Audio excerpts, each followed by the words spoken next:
Sans lendemain.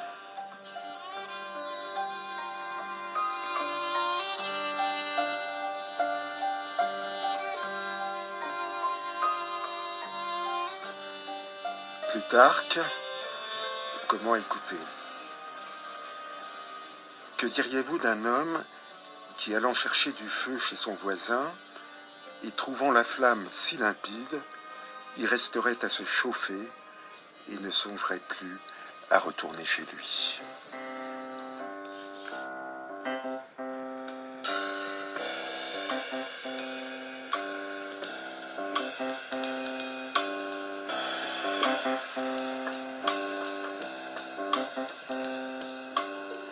C'est un classique.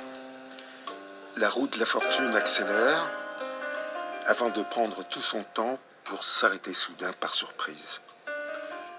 Je l'ai vécu ces dernières années. Mais cette fois, je viens d'entendre l'ultime cliquetis.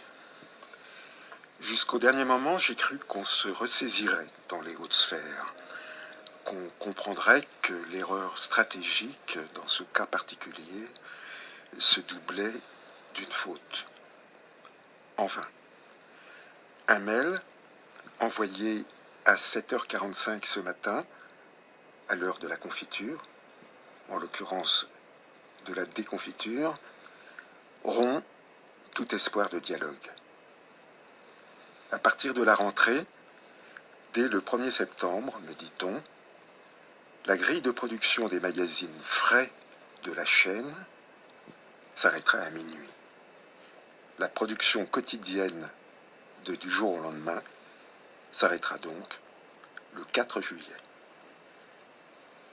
Ce soir, les 12 coups de minuit sonnent conséquemment l'heure la plus sombre que j'ai connue dans un studio de radio depuis que j'y suis entré, contre toute attente, au micro de Nuit Magnétique, c'était en 1978. Kafka m'a rattrapé, si vous voulez. Je suis un peu dans la situation de quelqu'un qui ignore la faute qu'il a commise et se trouve pris tout d'un coup dans l'engrenage de la chute.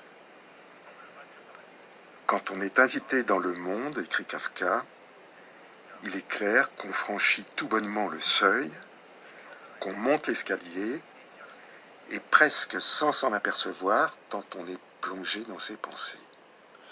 C'est seulement ainsi qu'on agit comme il faut à son propre égard et à l'égard du monde. C'est dans le journal, le 19 février 1911.